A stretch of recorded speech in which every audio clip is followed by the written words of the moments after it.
Hey everyone, we're here again.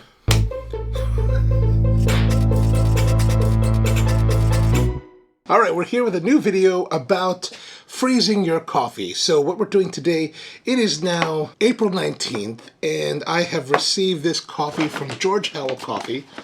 This is the Palmichal from Colombia.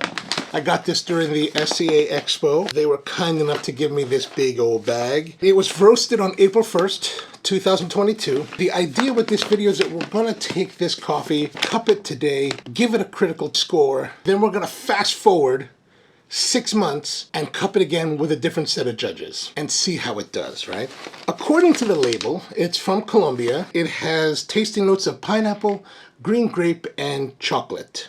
And that's really all that it offers. Then when I went to the website, there's nothing on this coffee. I did a web search on Google and found this little information sheet from Inter-American Coffee. It says that Finca Palmichal is high on the western side of the Central Andes Mountains, near the municipality of Genova, in the Departamento de Quindío. The producer is a man by the name of Atilano Giraldo, and third-generation family to grow coffee in the Quindío region. He also acquired additional properties, which included the Finca Palmichal, which he bought from the local Osorio family. Don Atilano also was elected as senator in the Colombian parliament representing Quindío. Quindío enjoys 2 rainy seasons, one from September to November and another from April to June, which means 2 flowering periods and therefore 2 harvests.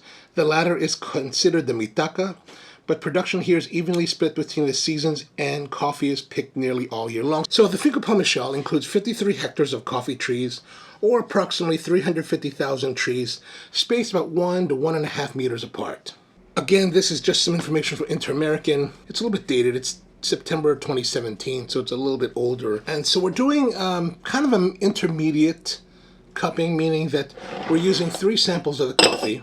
And these are 9-ounce glasses, and we're using 13 grams of coffee. So this is the thing, when you're cupping coffees, you can use any size vessel and pretty much any quantity of coffee to that vessel. What you want to do is that you want to always have it be consistent. So if you do it this way one day, you want to do it this way every time in order to have consistent results, or at least results that you can correlate together. So we put a relatively medium coarse, medium fine kind of grind. So let's have a little smell with the nose. We're gonna use this, the Specialty Coffee Association's cupping form.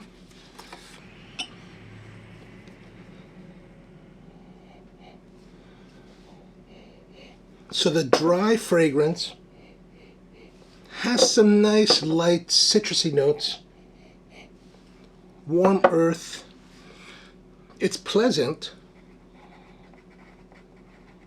The roast profile, as you can see, I don't know if you can see that, but the roast profile is on the medium light side.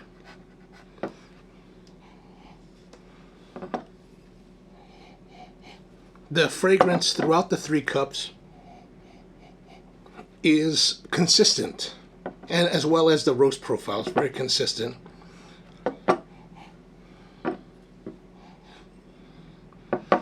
You know, the dry, I would say it's a medium intensity for the dryness. Now we're going to add the water, and we're going to get our timer ready because we're going to count up for the timer.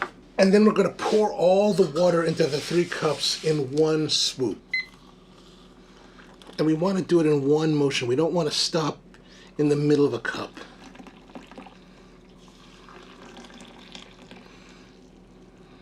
If you're interested more in the protocols of cupping, if you check out our green coffee buying series, that will have a lot more in-depth on how to cup and the protocols for cupping. We're also going to need our spoon rinsing. So I'm using water that's just fresh off the boil, and we normally have a sample tray of the beans just for reference so we can see them. You can see them here. And now we're just going to wait for the coffee to steep and infuse the liquid. And yeah, that's pretty much it. It's not terribly exciting. You just kind of watch and stay away and wait. It's not terribly exciting, is it? So what we're doing is we're really going to see how much effect freezing has on degrading the quality of the coffee. Now in previous tests, I have been freezing coffee now for over 15 years. The freezing of the roasted coffee I find to be a great practice so that you can get coffee and hold on to it pretty much indefinitely. What I do is I just take them and toss them into the freezer and then use them as I need to. And so what we're doing is we're taking the coffee, we're gonna reseal this bag, push out the air, fold it down, and then put it in the deep freezer. And then as we need it, we'll open the bag up, take out as much coffee as we need, grind that, use that, but meanwhile, put the main bag back in the freezer. Now, when I'm freezing coffee, I just leave it in its actual packaging. So whatever packaging that the roaster has put it in, I leave it in there. There's just such a little bit amount of moisture. Typically roasted coffee is about 2 to 3% moisture. So, and there's just not enough water in a roasted coffee to freeze and destroy the cellular structure of the coffee. All right, we're coming up to 3 minutes, 30 seconds. Some of the caps have fallen. You know, this is not the most stable of cupping tables. If you shake on it, it does get a little bit shaky. Really, we're only going to have one cup to break. So I'm going to take my cupping spoon and get down into it. And then if you're not familiar with the breaking is when we actually will push the coffee, breaking the crust on the top, allowing the aromatics to escape that may be hiding out beneath the cap, while inhaling deeply. Unfortunately, there's not too much for this to offer because the cap had already mostly fallen. Sometimes that happens. You know, what are you going to do? The other two caps have fallen, so that's pretty much it. These are the realities of coffee tasting. The liquor, because of the roast profile, the liquor is on the lighter side, more of an amberish tan. So typically we want to wait about 10 minutes for the coffee to cool to the point that we can really start to taste it. Otherwise you risk the coffee being too hot. It could scorch your palate, which then makes it more difficult for you to perceive tastes and flavors. Also, you want to let it cool down because more of the flavors become apparent as the liquor cools. So we're right now about 5.5 minutes into it. I tend to be a little bit impatient. I like to start pretty on the warmer side, just to start getting a better feel for the coffee. And, you know, you can spit or swallow. It's up to you. In the coffee world, spitters are not necessarily quitters. So this coffee initially has got nice brightness, a lighter body. There's some lingering, like maybe apricot kind of undertones. But we're going to keep tasting as we go along and as it cools so that we can get a better idea of what the flavors really are. Now, we didn't really get much out of the break. I'm going to say for fragrance and aroma, 8.25. I mean, it's really a clean, crispy aroma. I really like that. I really like that. Nice, like citrusy, like more of an orange peel. So we're at 7.5 minutes. It's definitely on the warmer side. The body is definitely on the lighter side. There's definitely a nice clean finish. It's a clean finish. The brightness is, I'd say, a medium brightness, not terribly high. And the aftertaste is very clean. Like, it's really a pretty aftertaste. Clean, crisp, smooth. Actually really beautiful, the aftertaste. Definitely the acidity is on the lower side. Now here's the thing, when we're talking about acidity, on the category of acidity, we have these intensity scales, right? Higher intensity does not necessarily mean higher quality, right?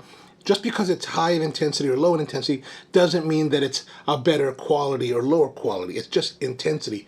Then we're looking at the qualitative. So while the acidity, the brightness of the coffee, while the brightness is low, right, the intensity is low, I think the quality is really, really beautiful. Like, it's clean and smooth and just crisp and just fleeting, like it just lets go and just leaves you with a nice on the palate, you know. Like, that's really kind of like delicious. So I'm gonna say 9 for acidity. You know, it could go higher, but you might be wondering, why am I using 3 cups? We're using multiple cups because just in case there are defects, we want to know how consistent is the defect. So for example, if it shows up in 1 cup but not the other 2, then perhaps it's not a big deal. If it shows up in 2 or 3 cups, that's more of a problem, right? The critical method of cupping coffee actually has 5 samples instead of 3, but today, like I said, we're doing this intermediate style cupping, so we're only using 3 because we already know that George Howell is buying, high quality coffee, so we don't have to worry so much about the defect part of it. We're just looking to appreciate the qualitative aspects of the coffee because we want to see the effect, if any, freezing will have later on down the line. All right, so body, again, body is low. I'm gonna say it's kind of on the low side. But I would describe it as good. Doesn't really add much to it, so I would say about 8. I think you could argue for lower, but I think 8 is a good position to be. Maybe even 7.75. Now, if you're following along with the score sheet itself, you'll notice that I'm not exactly going down the line, right? I'm actually kind of, It's up to you. However you want to evaluate the coffee, that's fine. All you want to make sure that you're doing is you're evaluating all the categories, identifying all the characteristics, and scoring them accordingly. I think the aftertaste, gosh, the aftertaste is really great. I'm going to say 9 on the aftertaste. Balance, like there's not too much body. So to me, the balance is off. So I'm going to say the balance is 7.5. Like, I would like better balance. I would like more body, actually. Actually, I'm thinking that 8 is too high for the body. I think I would like to have a little bit better. Maybe 7.75 would be more. I think 7.75 is going to be much more accurate for that. Then flavor.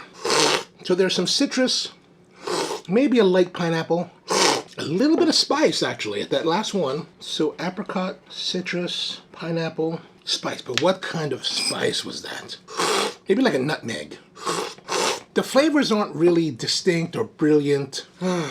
So I'm thinking 7.75 for the flavors. Now the last 3 categories was uniformity, clean cup, and sweetness. Those are all consistency scores. So are we finding the same consistency across the board? And on the score sheet, you'll see that there are 5 spots because this is meant for a 5 cupping session. There's no difference really between the 3, so we tend to give those the full points of 10. And then overall score, I would have to say the overall score, I want to say 8.25, but really I feel it's more of an 8. It just doesn't have that oomph,